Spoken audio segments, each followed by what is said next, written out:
Fala pessoal, sejam bem-vindos ao canal Vem de Química Bebê. Eu sou o professor Matheus Narras e nessa aula vamos começar a falar das propriedades coligativas. O que são propriedades coligativas das soluções? São propriedades que dependem da concentração de partículas dispersas naquela solução.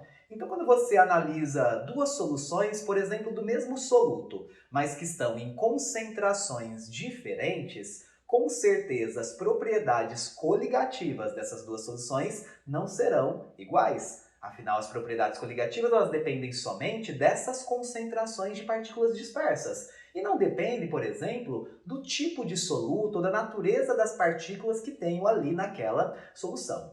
Antes da gente começar a falar sobre as propriedades coligativas, eu quero mostrar para vocês como que a gente calcula o número ou a quantidade de partículas dispersas em uma solução. Então, se você ainda não se inscreveu no meu canal, aproveita, se inscreva, curta o vídeo, compartilhe com seus amigos. E antes da aula, roda a vinheta!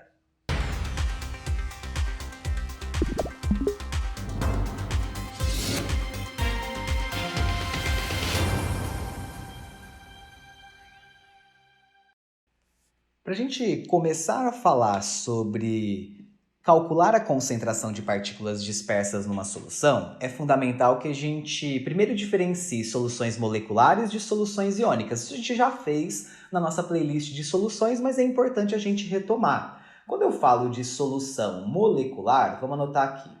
Uma solução molecular é aquela solução cujo soluto que a forma é um soluto que, ao entrar em contato com o solvente, que no caso é a água normalmente, ele se dissolve, mas ele não gera íons, ou seja, ele não sofre nem ionização, nem dissociação. Vamos pegar aqui um exemplo bem simples de solução molecular. Por exemplo, uma solução de glicose. A gente sabe que a glicose é uma substância orgânica que se dissolve na água, só que ela não ioniza e nem dissocia. Então, vamos supor que eu tenho uma solução aquosa de glicose de concentração meio mol por litro.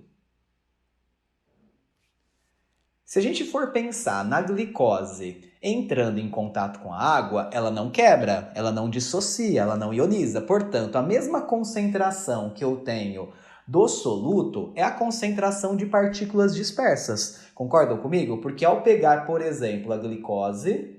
Vamos imaginar assim, ó, a glicose sólida.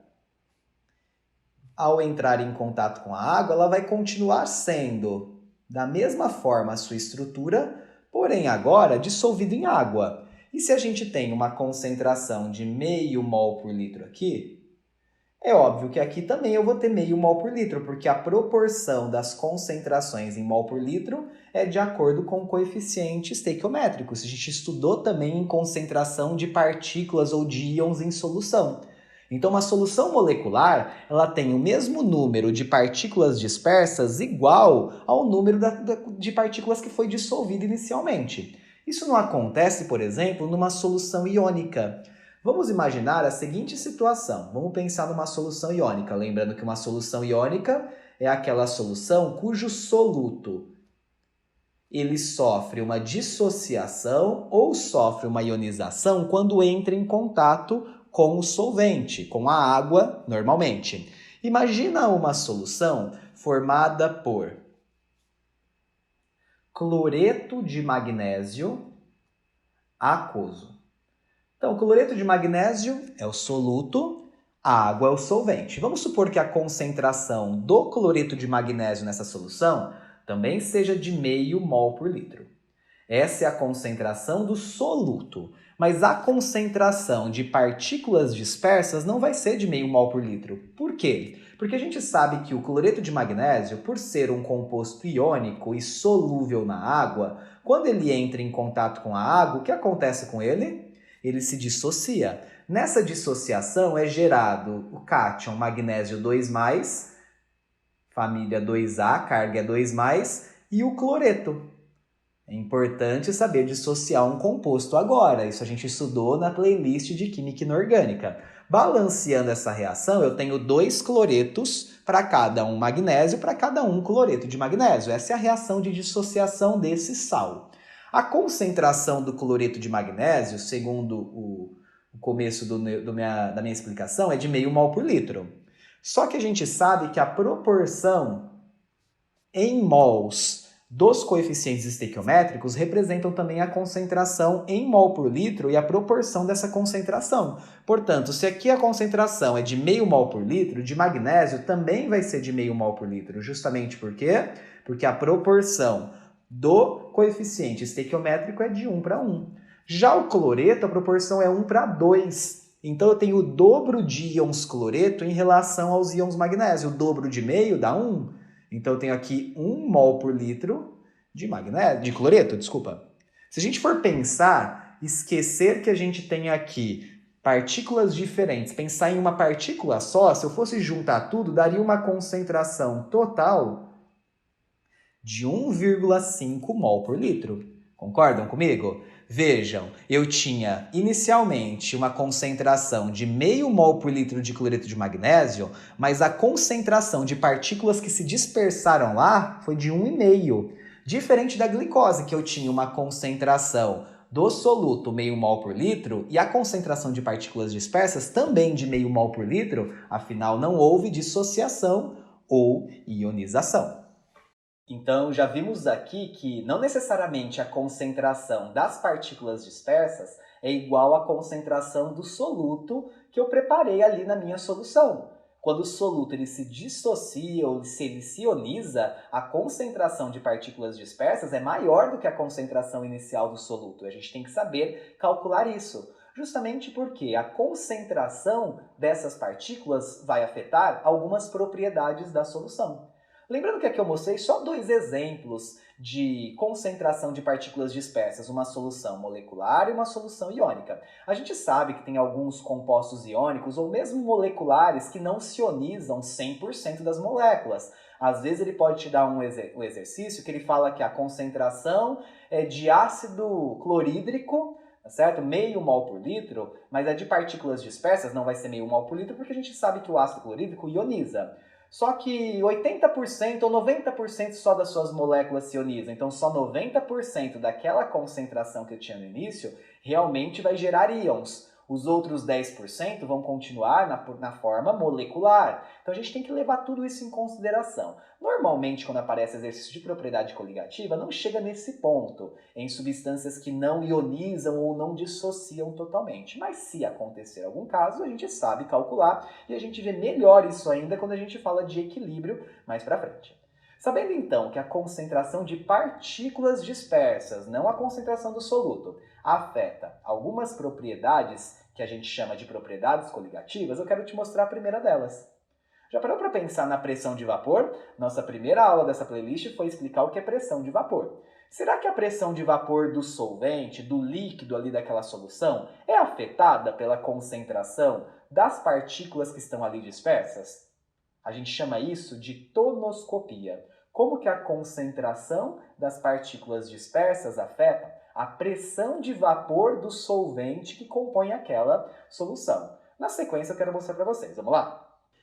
Vamos analisar aqui 3 situações diferentes e perceber como que a concentração das partículas dispersas então afeta a pressão de vapor, que é a primeira propriedade coligativa que a gente vai analisar. Vamos supor que no primeiro recipiente eu tenha água pura, ou seja, não é uma solução. Eu tenho somente o solvente água puro aqui a uma temperatura de 20 graus Celsius, beleza? No segundo recipiente eu tenho cloreto de sódio. Cloreto de sódio dissolvido em água, então é água com um pouquinho de sal de cozinha. Vamos supor que a concentração dessa solução seja de meio mol por litro e que eles também estejam a uma temperatura de 20 graus Celsius, beleza? No terceiro sistema, eu tenho também cloreto de sódio, o mesmo soluto. Não precisaria ser, podia ser diferente, mas o mesmo soluto, cloreto de sódio, só que agora há uma outra concentração. A concentração que eu tenho aqui agora é de 1 mol por litro e eles estão de novo a 20 graus Celsius, todos a mesma temperatura. Eu não quero entender aqui o que a temperatura afeta na pressão de vapor, isso a gente já estudou na aula anterior. Eu quero analisar um outro fator. Bom, vamos primeiro para o primeiro sisteminha aí. Eu tenho água pura. A água pura, a 20 graus Celsius, ela vaporiza? Ela vaporiza, ela evapora a temperatura ambiente também. Ela não precisa atingir 100 graus Celsius, a gente também já estudou isso na aula anterior. Então concordam comigo que existe vapor de água aqui em cima? Justamente porque parte dessa água e da água que está na superfície em especial consegue escapar para o estado de vapor. No segundo passo, eu tenho o quê? Água de novo, mas eu tenho água com sal de cozinha. Entre a água e o sal de cozinha, quem vai vaporizar só pode ser a água. O sal de cozinha é um composto iônico, tem pontos de ebulição muito elevados, eles não vão vaporizar e eles ainda estão dissolvidos na água. Agora, a água que está misturada com sal, ela também pode vaporizar. Mas a pergunta é, ela vaporiza mais facilmente? Ou será que ela tem mais dificuldade de vaporizar? Quando a gente joga o cloreto de sódio ali, por exemplo, ele começa a interagir com as moléculas de água, concordam? As moléculas de água, que são as moléculas que fazem parte do solvente. Essa interação faz com que as moléculas de água tenham mais dificuldade de escapar para o estado de vapor. Justamente porque há uma interação forte ali, inclusive, uma interação íon-dipolo entre os íons que são liberados pelo cloreto de sódio e as moléculas polares da água. Então, a partir do momento que eu tenho soluto dissolvido na minha solução, a interação do soluto com o solvente dificulta a vaporização do solvente. Então, é de se esperar que a quantidade de água na forma de vapor que eu tenho aqui em cima não seja uma quantidade tão grande quanto se eu tivesse água pura. A água pura ela consegue escapar para o estado de vapor com uma facilidade maior. Imagina então na terceira situação do cloreto de sódio aquoso, água com sal de cozinha, mas mais concentrado. Ou seja, eu tenho mais soluto ainda ali interagindo com as moléculas de água. Eu tenho mais dificuldade ainda da água virar vapor. Concordam comigo? Então a quantidade de vapor de água que eu vou ter aqui vai ser uma quantidade menor ainda. Vejam, se eu estou falando nos 3 passos do vapor de água, porque quem está evaporando é a água, mas no primeiro passo eu tenho uma evaporação mais intensa de água e eu tenho uma quantidade de vapor maior de água, a pressão de vapor no primeiro sistema é a maior de todas, concordam? Já no segundo sistema, a pressão de vapor ela não é tão elevada, porque a quantidade de vapor de água que eu tenho ali em cima não é tão grande. Já no terceiro e último esquema, a pressão de vapor é menor ainda da água, porque a quantidade de vapor de água que eu tenho ali é menor ainda, porque a concentração de soluto na solução é mais elevada. Então, onde eu quero chegar? Quando eu tenho concentrações de partículas dispersas maiores, consequentemente, eu tenho menores pressões de vapor do solvente que eu estou analisando ali. Isso tudo se chama tonoscopia. A tonoscopia estuda isso, estuda a diminuição da pressão de vapor à medida que você vai colocando cada vez mais soluto na sua solução. Tudo bem? Vamos anotar isso que eu acabei de falar? Soluções com maiores concentrações. Soluções com maiores concentrações de partículas dispersas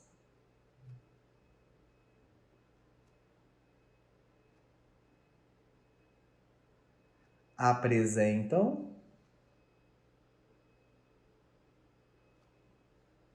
menores pressões de vapor do solvente da solução. Ok? Então, o que eu disse aqui, ó, quanto mais concentrada for a solução em relação às partículas dispersas ali, eu mostrei anteriormente como calcular essa concentração, menor vai ser a pressão de vapor do solvente dessa solução. Então, a tonoscopia, que é o nosso primeiro exemplo de propriedade coligativa, tonoscopia, ela estuda isso. Ela estuda a diminuição da pressão de vapor, ela estuda a diminuição da pressão de vapor quando se adiciona soluto, cada vez mais, né? Quando se adiciona soluto à solução. É lógico que eu não posso pensar em solutos que são voláteis, porque se eu colocar um soluto volátil ali, ele vai volatilizar e aí a pressão vai ficar maior ainda. Mas solutos que não volatilizam com facilidade, ou seja, solutos que não são voláteis, como por exemplo o sal de cozinha, eles sempre vão provocar diminuição na pressão de vapor. Portanto, trata-se de uma propriedade coligativa. Vamos analisar isso na forma gráfica? Como que a gente percebe a tonoscopia na forma de um gráfico? Vamos para a sequência. Imaginem esse gráfico aqui com duas curvas. Lembrando que no eixo Y eu tenho a pressão de vapor, no eixo X a temperatura. Imagina que a pressão de vapor, ela depende da temperatura, mas ela depende de outros fatores que a gente está analisando agora também. Vamos supor que aqui seja um líquido puro e o líquido com um soluto não volátil dissolvido ali. Qual curva representaria cada uma desses dois sistemas? Bom, se a gente for pegar uma certa temperatura, seja qual for, pode ser a temperatura T ou a temperatura T', que eu quiser, quem tem menor pressão de vapor? A curva que está tracejada ou a curva que está contínua? A que tem menor pressão de vapor é a curva tracejada. A curva contínua apresenta maior pressão de vapor porque é uma curva que está mais acima. Se ela tem uma maior pressão de vapor, é de se esperar que aqui seja a curva do solvente puro. Porque a gente sabe que se for a água ou qualquer outro solvente, quando está puro, ele se volatiliza com uma facilidade maior, ou seja, a pressão de vapor dele fica maior. Agora, quando a gente analisa a curva que está tracejada, que tem pressões de vapores menores, é de se esperar que essa curva represente a solução, uma mistura de algum soluto não volátil com o solvente puro. Concordam? Então aqui eu tenho a tal da solução, porque a gente sabe que sempre que se forma uma solução, sempre que a gente tem um soluto misturado com solvente, diminui-se a pressão de vapor daquele solvente. Se fosse uma outra situação, essa curva aqui, esse gráfico, ela poderia estar representando o que também? Duas soluções, uma mais concentrada e uma menos concentrada. Qual solução seria mais concentrada? Quanto maior a concentração, menor a pressão de vapor. Então a curva que está tracejada seria a solução mais concentrada, a curva contínua seria a solução menos concentrada. Vamos ver um exemplo para ver se ficou claro o que é tonoscopia? Imagine a seguinte situação. Eu tenho cloreto de potássio aquoso de concentração meio mol por litro. E eu tenho iodeto de cálcio aquoso também com concentração meio mol por litro. Então eu tenho duas soluções salinas aquosas, água misturada com cloreto de potássio no primeiro caso, água misturada com iodeto de cálcio no segundo caso. As duas a mesma concentração, vamos supor que também a mesma temperatura. Se eu perguntasse para vocês, entre as duas, onde há uma maior pressão de vapor da água em cima da solução de cloreto de potássio ou de iodeto de cálcio? Aí você fala para mim, as concentrações são iguais, mas essa é a concentração do soluto e não das partículas dispersas. Então, a primeira coisa que eu tenho que fazer aqui, pegar o cloreto de potássio e vamos dissociar esse cloreto de potássio. Ele dissocia liberando o íon K+, e o íon Cl-. Dissociação de compostos iônicos, fundamental para essa aula. Se a concentração de KCl é meio mol por litro, que conclusão que a gente chega com relação às partículas dispersas? Como a proporção do balanceamento, os coeficientes estequiométricos é de 1 para 1 para 1, então a concentração dos íons vai ser a mesma da concentração do soluto. Meio mol por litro aqui e meio mol por litro aqui. Se eu juntar, afinal, a propriedade coligativa não depende da partícula, depende da quantidade, da concentração, vai dar um total de 1,0 mol por litro de partículas dispersas. Isso acontece com iodeto de cálcio? Vamos analisar então a dissociação do iodeto de cálcio, imaginando então que os dois solutos se dissolvem totalmente, se dissociam totalmente. Quando eu dissocio o iodeto de cálcio, eu gero cálcio 2+, família 2A, e eu gero 2 mols de iodeto. Vejam. Quando eu vou pensar na proporção estequiométrica, que aqui é de 1 para 2, eu já vou perceber diferenças na concentração de partículas dispersas. Por quê? Se inicialmente eu tinha meio mol por litro de iodeto de cálcio, eu também vou ter meio mol por litro de cálcio, porque a proporção é de 1 para 1. Mais de iodeto eu vou ter o dobro, eu vou ter 1. E quando eu somo a quantidade de partículas dispersas agora, eu vou ter 1,5 mol por litro. Vejam, a solução de cloreto de potássio ela é menos concentrada em partículas do que a de iodeto. Portanto, se a solução de iodeto de cálcio, apresenta uma maior concentração, e a concentração, à medida que ela vai aumentando, ela diminui a pressão de vapor, é de se esperar que aqui eu tenha uma menor pressão de vapor do solvente. A água aqui ela vai ter maior dificuldade de volatilizar, de evaporar, porque a concentração de partículas é elevada. Já lá em cima eu vou ter uma maior pressão de vapor, porque aqui as moléculas de água elas conseguem escapar mais facilmente para o estado de vapor, porque a concentração de partículas dispersas é menor. Então, nessa aula, falamos sobre a tonoscopia. Tonoscopia estuda a diminuição da pressão de vapor à medida que você vai comparando cada vez mais soluções concentradas. Quanto maior for a concentração de partículas dispersas numa solução, menor vai ser a pressão de vapor daquele solvente sobre a solução. Portanto, trata-se de uma propriedade coligativa porque não depende de qual é a partícula que está dispersa, mas sim da sua concentração. Se você gostou dessa aula, se te ajudou, compartilhe com seus amigos, se inscreva no canal, curta o vídeo e eu te espero na nossa próxima aula. Até lá!